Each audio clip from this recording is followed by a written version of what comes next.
Cerrón puede tener todos los apetitos de fortalecer su presencia en los ministerios como si fuera parte de Perú Libre, cosa que no lo son, pero el presidente tiene que asumir la responsabilidad de poner gente con calificación técnica y sobre todo con liderazgo, con capacidad de convocatoria, con transparencia, ¿no? Y yo le dije alguna vez al presidente, mire presidente, si no alcanza la correlación de fuerzas en el Congreso y usted se tiene que ir, váyase por la puerta grande, presidente. O sea, usted no puede negociar salud, educación y trabajo solamente por tener un nivel de correlación de fuerzas en el Congreso, ¿no? Al tema de salud, estamos conectados con Hernando Ceballos. Primero para hablar que estamos con ministro, estamos sin ministro, qué es lo que ha pasado y también para hablar sobre el estado de emergencia que ha sido levantado. Bienvenido, doctor Ceballos, exministro de Salud, a Exitosa. Muy buenos días, Karina. Siempre un gusto conversar con usted a sus órdenes. Muchísimas gracias por contestarnos. Primero, el presidente de la República votó por Twitter, destituyó al ministro López, pero sigue allí sentado, despacha con firma como ministro y con papel membretado. Yo imaginé que después de que el presidente asumiera que sí habían indicios de corrupción o que ya le había puesto la cruz, rápidamente pues él iba a ser destituido y que alguien más lo iba a por lo menos temporalmente sustituir, ¿no? Pero no ha sido así, sigue allí en el despacho. ¿Por qué? No, sí, efectivamente, luego de que sale ese Twitter, entendimos todos en el país de que no se podía mantener al frente de una cartera tan importante como es salud a una persona con tipo de denuncia, ¿no? Pero sorprende la lentitud para producir realmente el cambio, ¿no? Y que debe hacerse de inmediato. Yo entiendo que puede tardarse 1 o 2 días el presidente finalmente para elegir a la persona que ocupe la cartera, pero no más que eso, porque da un mensaje de que finalmente no es tan importante que una persona acusada de temas de corrupción se mantenga al frente de una cartera como la de salud. Y eso no es un buen mensaje a la ciudadanía. Espero que el presidente lo corrija lo más pronto posible, ¿no? Pero sí se podría dar el caso de que un ministro con esas características y con un presidente que le da la espalda inmediatamente, porque me imagino que le ha pedido las explicaciones y no se las ha podido dar, pueda ser sustituido por el viceministro, por alguien más, mientras que encuentra a su reemplazo? Sí, por supuesto. Esa es una decisión que toma el ministro y si lo ha conversado con el presidente creo que hubiera sido lo más sensato, ¿no? Lo más serio, ¿no? Bueno, si el presidente ya me quitó la confianza y me dice que me voy a ir, pues entrego el cargo al viceministro. Eso no quiere decir que no puedo seguir, siendo consultado en los temas que tengan que ver estrictamente con la cartera, pero me parece que hubiera sido un gesto que hubiera sido lo más saludable, ¿no? Y lo más serio, además, en una cartera como salud. Muy bien. Ahora también está a quién pondrá, ¿no? Ojalá que esta vez tenga, no sé cómo llamarlo, o sea, que los dioses lo iluminen. Yo creo que es un tema, francamente, de entender la gravedad de la situación que hemos pasado en el país. La situación sanitaria, Karina, todos sabemos que venía muy mal desde hace muchos años, pero la pandemia ha sido terrible. O sea, la pandemia nos ha mostrado lo desprotegido que estamos y la necesidad de producir cambios importantes en el sector salud y asignar presupuestos también que puedan resolver estas carencias, ¿no? Porque parte de la corrupción, además de un tema moral, ético, del sector privado y de los funcionarios, tiene que ver con un Estado que no resuelve. O sea, porque la gente, ¿por qué los establecimientos privados se ponen alrededor de los hospitales? Porque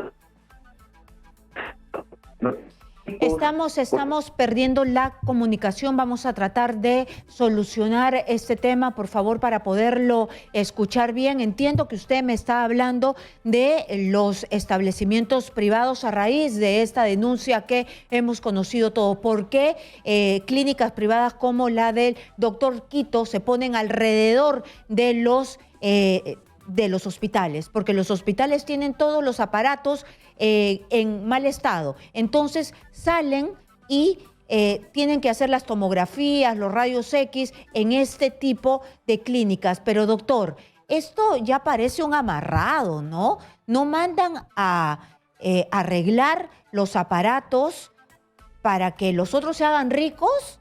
¿O qué es lo que pasa? Sin ninguna duda que pasan esas cosas, ¿no? Pero lo real también es que el Estado no garantiza muchas veces las partidas de manera rápida para la compra de equipos de manera transparente o que se arreglen estos equipos rápidamente. Es decir, el Estado tiene una sacada de cuerpo de la problemática del sector salud que alienta la corrupción. Esta ineficiencia en el Estado alienta que, obviamente, médicos, trabajadores y empresarios, en algunos casos, porque en otros los médicos trabajan en condiciones francamente inhumanas, pues se puedan coludir, ¿no? Entonces, efectivamente, este es un tema integral de crisis en el sector salud. Necesitamos una profunda reforma en el sector, pero también necesitamos sin ninguna duda presupuesto. No se ejecuta bien lo poco que hay en el sector salud, y eso es realmente muy penoso para el sistema sanitario peruano. Muy bien, ojalá que se hagan las investigaciones profundamente, porque acá nosotros unos cuantos días abrimos el teléfono y en realidad las condiciones para los pacientes son paupérrimas. La gente nos decía, y yo recuerdo mucho a un señor que tenía como 80 años que lloró aquí en una llamada telefónica, doctor, diciéndonos que tenía 10 meses esperando una cita, 10 meses en E-Salud. Eso de verdad que es inhumano. En realidad no puede ser eso. No sé qué hace el gobierno. Pero, Karina, ¿qué le parece a usted en una región, una persona que tiene cáncer y ni siquiera puede lograr la referencia a Lima para que le confirmen o no el cáncer? Y cuando llega ya en una etapa que es irreversible la situación.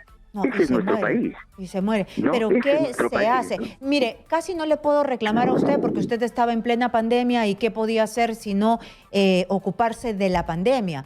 Pero, ¿y qué se le puede reclamar a este presidente que parece que no puede chuntar una? Pero tenemos que hacer algo y yo no sé de verdad qué es lo que se está esperando. Exministro, se ha levantado el estado de emergencia por el COVID. ¿Esto quiere decir que también se van a terminar las compras por emergencia, las compras a dedo, los alquileres a dedo? Es decir, que este decreto de urgencia ya no existe. Bueno, en ese sentido es así. Al levantarse el estado de emergencia nacional, ya se levanta la justificación para hacer compras directas. Lo que hay que definir bien es qué pasa con las compras que están en marcha. ¿Cuáles son realmente imprescindibles y cuáles tienen que paralizarse? Ahí tiene que haber una norma adicional que no está hasta este momento. Pero esto, bueno, esta es la parte positiva de este decreto supremo, pero con esto no resolvemos mucho, ¿no? Porque el tema es que necesitaríamos es un decreto de urgencia, pero para todo el sistema sanitario, pero además hay algo mucho más cercano que podríamos resolver. Cuando hemos dejado la cartera, hemos dejado nosotros el pedido de facultades para producir una serie de cambios en el sector salud que no se han hecho, que no se han avanzado. Cuando bajó la pandemia teníamos la oportunidad de empezar la reforma en el sector salud, de empezar de verdad un sistema único, descentralizado, gratuito, definir claramente los temas de concursos en el seno del Ministerio de Salud. Esto ya lo podíamos hacer porque no teníamos la presión de la pandemia, ¿no? Pero no hemos avanzado en este sentido, hay que decirlo con toda franqueza, no se avanzó, estamos paralizados en el sector salud, repitiendo los errores de hace décadas, ¿no? Hemos normalizado que la gente se nos muere por falta de atención en salud. y eso debería cambiar luego de la pandemia, con casi 250.000 peruanos fallecidos, la mayoría se pudieron evitar estas muertes, con médicos que hemos tenido que elegir quién hacía uso de esta cama y quién se movía afuera por falta de cama y oxígeno. Eso no nos puede volver a pasar, y como está el sistema, estamos absolutamente desprotegidos y podría pasarle al sistema sanitario peruano.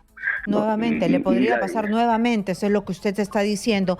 Y ahora, por favor, esto lamentablemente parece que es una cuota para Perú Libre. Yo lo escuchaba, no lo escuchaba, sino lo leía en Twitter a Vladimir Cerrón diciendo y poniéndole la cruz a gente que a él no quiere en el Ministerio de Salud. Decía, por ejemplo, que el doctor Juan Carlos Velasco Guerrero, que era un aprista, que no lo pongan allí. ¿Por qué le tiene ojeriza a gente? ¿Por qué? Y él investigué, porque él le tiene cólera, ¿no? Él es el actual jefe de su salud. Es decir, el que va a investigar a esto del doctor Quito y el que tiene que investigar las cosas. ¿Por qué? Todavía sigue siendo la chacra de Perú Libre, la cuota de Perú Libre, el MINSA. Eso no debe pasar. Responsabilidad del presidente, ¿no? Incluso Cerrón puede tener todos los apetitos de fortalecer su presencia en los ministerios como si fuera parte de Perú Libre, cosa que no lo son, pero el presidente tiene que asumir la responsabilidad de poner gente con calificación técnica y sobre todo con liderazgo, con capacidad de convocatoria, con transparencia, ¿no? Y yo le dije alguna vez al presidente: mire, presidente, si no alcanza la correlación de fuerzas en el Congreso y usted se tiene que ir, váyase por la puerta grande, presidente. O sea, usted no puede negociar salud, educación y trabajo solamente por tener un nivel de correlación de fuerzas en el Congreso, ¿no?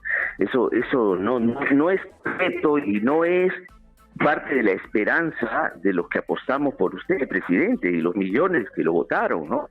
Yo espero que el presidente de verdad reflexione y que el Ministerio de Salud esté en manos de las personas más calificadas, sean del partido que sean, pero que sea gente que esté dispuesta a cambiar el sistema de salud, que esté dispuesta a iniciar un proceso de participación, escuchando a los trabajadores. No puede ser que la Federación Médica siga en la calle pidiendo que se cumpla el cuarto tramo, los CAR regulares, los nombramientos que se han jugado durante la pandemia, los tengan postergados a estas alturas, ¿no? Así no podemos construir nada. Muy bien, con un sí. Espero que el presidente escuche eso, ¿no? Con un sí o un no.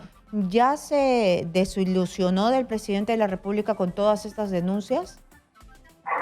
Bueno, las denuncias tienen que, francamente, no le puedo decir ni sí ni no, pero realmente el presidente está en deuda con el país, no hay ninguna duda, en esclarecer esto y sobre todo en cumplir las promesas que él dio durante campaña. Lo que no quiere decir que hay gente que no le interesa la lucha contra la corrupción y que esté esperando que se caiga el Castillo para subirse al carro, ¿no? Eso es otra cosa. No, pero la gente merece que Castillo se juegue por el país y de verdad cumpla lo que ha prometido. Cambios profundos, atender el agro, la salud, la educación, que es lo que esperamos todos, Karina.